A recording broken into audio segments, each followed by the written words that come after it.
मैं सुमित कुमार जैन संविदा शिक्षक टीम आप सभी का स्वागत करती है और आप सभी से मैं एक निवेदन करना चाहता हूं कि आप सभी अगर हमारे द्वारा अपलोड किए गए वीडियो को डायरेक्ट या जल्दी पाना चाहते हैं तो हमारे चैनल को सब्सक्राइब जरूर करें ताकि आप तक अति शीघ्र हमारे वीडियो पहुंच सकें और सारे के सारे वीडियो को चाहे वो किसी भी विषय के हों शेयर जरूर करें ताकि अन्य लोगों को भी इन वीडियो या समस्त विषयों का लाभ मिल सके। तो आज हम इस वीडियो में हिंदी साहित्य के अंतर्गत हिंदी भाषा का उद्भव एवं इसके विकास की यात्रा के बारे में पढ़ेंगे। आज जो भाषा हम बोलते हैं या हिंदी भाषा का जो रूप आज वर्तमान में है उसके विकास की एक लंबी यात्रा है या विभिन्न रास्तों पर चलकर या गुजरकर इस हिंदी भाषा ने अपना विकास किया है जो आज वर्तमान में इसका रूप इतना विकसित है।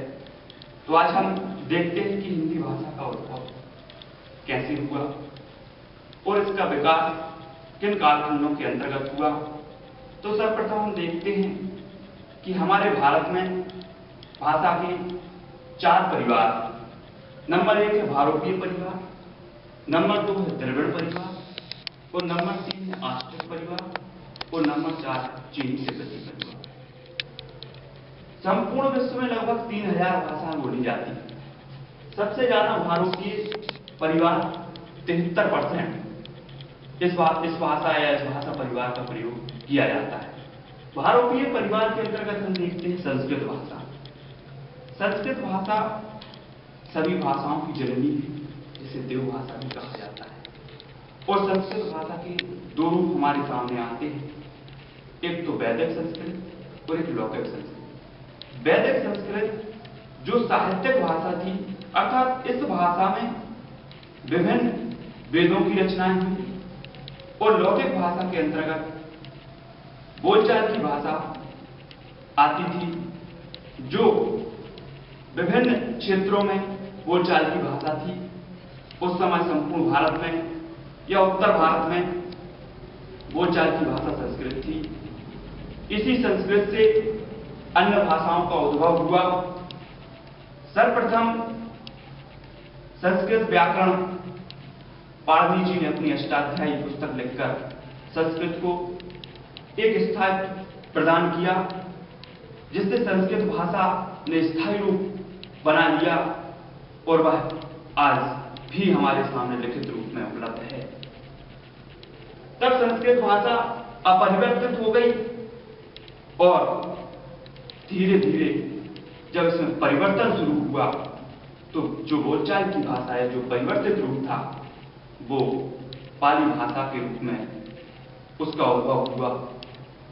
और पाली भाषा में विभिन्न ग्रंथ लिखे गए जो बौद्ध धर्म के थे और अन्य ग्रंथ भी इस भाषा में लिखे गए। पाली भाषा का अपना एक साहित्य है और इस भाषा का विकास ज्यादा नहीं हो पाया और लगभग 500 वर्ष की सीमा के अंदर ही नई भाषाओं का उद्भव प्रारंभ हो गया और एक नवीन भाषा जो या जिसे हम प्राकृत भाषा के रूप में जानते हैं उसका उद्भव हुआ और प्राकृत भाषा में विभिन्न ग्रंथ लिखे गए और इसका साहित्य भी पाली की अपेक्षा एक व्यापक साहित्य में मिलता है। तो प्राकृत भाषा में विभिन्न जैन ग्रंथ एवं बौद्ध ग्रंथ भी लिखे गए। जैन ग्रंथों में भी प्राकृत भाषा का विशेष प्रभाव हमें देखने को मिलता है। और जब प्राकृत भाषा अपनी विकास की चरम सीमा पर थी तो एक नवीन बोलचाल की भाषा का उद्भव हुआ और उस भाषा को हम अपभ्रंश भाषा के रूप में जानते हैं। वही अपभ्रंश भाषा है जो हिंदी की जन्मदात्री या जिससे हिंदी का जन्म हुआ है या जिससे या जिसका विकसित रूप हिंदी के रूप में हमारे सामने आया है, यही अपभ्रंश भाषा है। और हिंदी भाषा का विकास यहाँ से प्रारंभ होता है।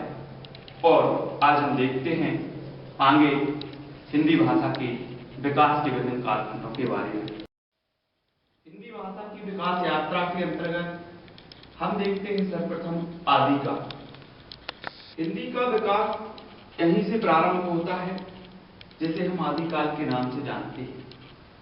जब संपूर्ण भारत में सभी राजा अपने साम्राज्य विस्तार में लगे हुए थे और संपूर्ण भारत में मारकाट का माहौल मचा हुआ था, ऐसे समय में हिंदी भाषा अपने विकास के चरम सीमा पर थी।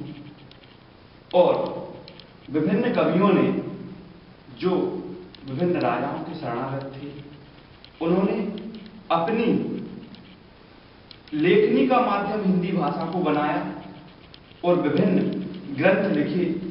आदिकाल के ग्रंथ वीररस प्रधान होते थे और इसमें सिर्फ राजाओं की प्रशंसा की जाती थी, उनके वैभव का वर्णन किया जाता था, उनकी युद्ध पराक्रम का वर्णन किया जाता था।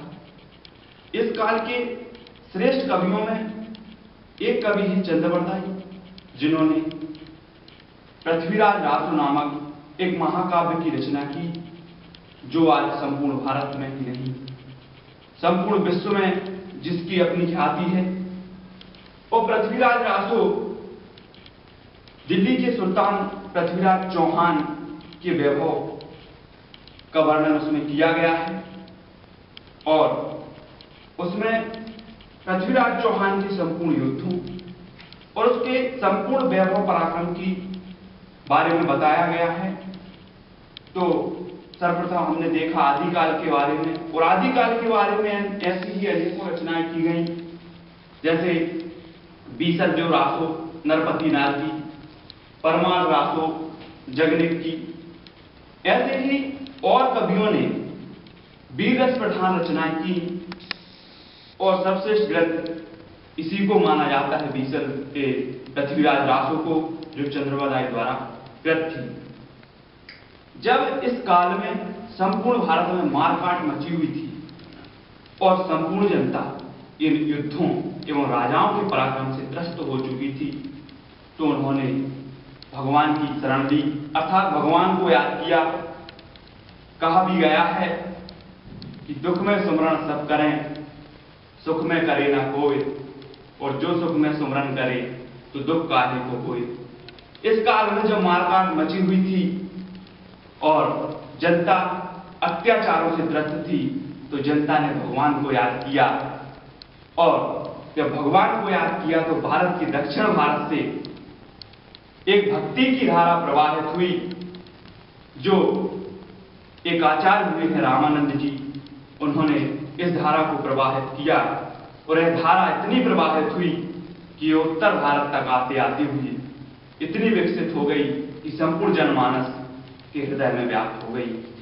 और इस भक्ति धारा जब प्रवाहित हुई तो विभिन्न कवियों ने अपनी लेखिकी का माध्यम भक्ति को अपनाया और उन्होंने भक्ति काल में भक्ति रस से ओतप्रोत रचनाओं को लिखा और उसको जनमानस तक पहुंचाया। तो भक्ति काल में ऐसे अनेकों कवि हुए हैं जिन्होंने भक्ति रस को प्रवाहमान किया है। तो भक्ति काल, यहां से भक्ति काल की उत्पत्ति होती है, जिसका हम अगर काल देखें तो वो है 1375 से 1700।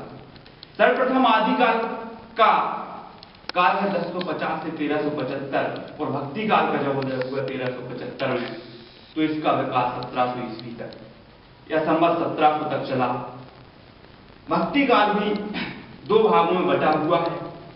सर्वप्रथम है एक संत काव्य धारा और एक सूफी काव्य धारा। संत काव्य धारा में भी दो भागों में बटी हुई है, एक सगुण भक्ति या जिसे राम भक्ति कहें, और एक राम भक्ति शाखा और एक कृष्ण भक्ति शाखा, दो भागों में बटी हुई है। और सूफी काव्य भी दो भागों में बटा हुआ है, एक ज्ञान मार्गी और एक प्रेम मार्गी। तो राम भक्ति शाखा के सर्वप्रथम या सर्वश्रेष्ठ कवि थे तुलसीदास जी और कृष्ण भक्ति शाखा के सर्वश्रेष्ठ कवि थे सूरदास जी। और ज्ञान मार्गी कवि सूफी काव्यधारा में अगर देखें तो ज्ञान मार्गी कवि थे कबीर आदि और प्रेम मार्गी कवि थे मलिक मोहम्मद जासी। तो इस प्रकार अनेकों ग्रंथ, अनेकों रचनाएं, रामचरितमानस जैसी रचनाएं इस काल में लिखी गई जो आज भी हमारे द्वारा पढ़ी और सुनी जाती हैं। इसके बाद उदय होता है रीतिकाल का। जब भक्ति रस जनमानस में व्याप्त था तो कुछ कवियों ने एक अलग काव्यधारा या अलग धारा का प्रवाहमान किया और वह धारा रीतिकाल के नाम से प्रसिद्ध हुई। रीतिकाल का काल अगर माने या रामचंद्र शुक्ल ने जो माना है वो है 1700 से 1900। रीतिकाल भी 3 काव्यधाराओं में बटा हुआ है, एक रीतिबद्ध, एक रीतिमुक्त और रीति सिद्ध। रीतिबद्ध से तात्पर्य है एक शैली विशेष से इसका अर्थ दिया जाता है और कुछ कवियों ने एक विशेष शैली को दृष्टिगत रखते हुए उस शैली को अपनाया और कुछ कवि स्वतंत्र थे और उन्होंने स्वतंत्रता से अपनी रचनाएं की।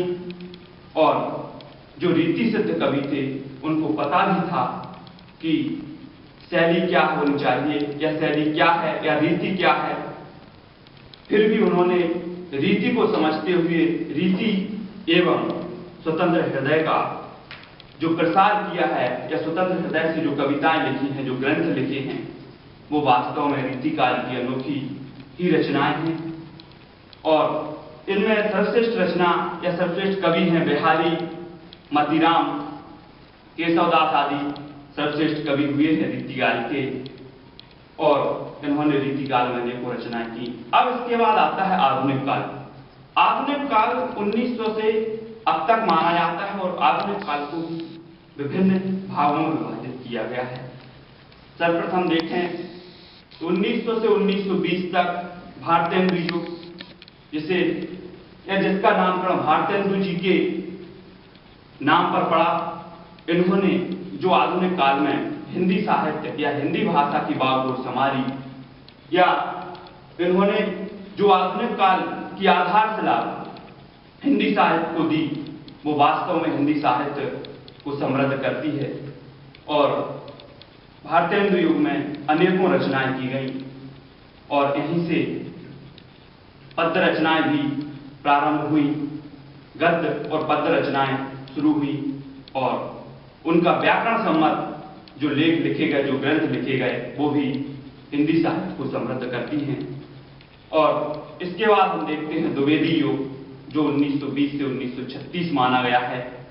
1936 तक द्विवेदी युग और 1936 से 1942 तक जो है छायावाद युग है और 1942 से